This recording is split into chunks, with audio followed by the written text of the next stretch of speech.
ان الحمد للہ والصلاة والسلام علی رسول اللہ اما بعد۔ حافظ قرآن کو قرآن مجید کو مسلسل یاد رکھنے کا اہتمام کرنا چاہیے۔ حضرت ابو موسیٰ بن عقبہ رضی اللہ عنہ سے مروی ہے کہ نبی مکرم صلی اللہ علیہ وسلم نے فرمایا، قرآن کی حفاظت کرو اس ذات کی قسم جس کے ہاتھ میں محمد صلی اللہ علیہ وسلم کی جان ہے کہ اونٹ کی نسبت قرآن اپنے بندھن سے جلدی بھاگتا ہے۔ اسے مسلم نے روایت کیا۔ حضرت عبداللہ بن عمر رضی اللہ عنہما سے روایت ہے کہ رسول اللہ صلی اللہ علیہ وسلم نے فرمایا، قرآن یاد کرنے والے کی مثال ایسی ہے جیسے پاؤں سے باندھا ہوا اونٹ، اگر اس کے مالک نے اس کی نگرانی کی تو موجود رہا، نہ کی تو بس نکل گیا۔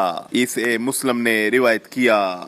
حضرت عبداللہ بن عمر رضی اللہ عنہما نقل فرماتے ہیں کہ آپ علیہ السلام نے فرمایا، جب قرآن یاد کرنے والا کمر کس لے اور دن رات اسے پڑھتا رہے تو اسے یاد رہتا ہے، اور اگر ایسا نہ کرے تو بھول جاتا ہے۔ اسے بھی امام مسلم نے صحیح مسلم میں روایت کیا۔ غفلت کی وجہ سے حفظ شدہ قرآن مجید کو بھلا دینے کی سزا بڑی سنگین ہے۔ حضرت سمرہ بن جندب رضی اللہ عنہ خواب کی حدیث میں رسول اللہ صلی اللہ علیہ وسلم سے روایت کرتے ہیں کہ آپ صلی اللہ علیہ وسلم نے فرمایا، جو شخص قرآن یاد کر کے بھلا دیتا ہے اور فرض نماز پڑھے بغیر سو جاتا ہے، اس کا سر پتھر سے کچلا جا رہا تھا۔ اسے بخاری نے روایت کیا۔ اگر کوئی شخص آیت بھول جائے تو اسے یوں کہنا چاہیے کہ میں فلاں آیت بھلا دیا گیا۔ حضرت عائشہ رضی اللہ عنہ فرماتی ہیں کہ رسول کریم صلی اللہ علیہ وسلم مسجد میں ایک آدمی کی تلاوت سن رہے تھے۔ آپ علیہ السلام نے فرمایا، اللہ تعالیٰ اس پر رحم فرمائے، اس نے مجھے ایک آیت یاد دلا دی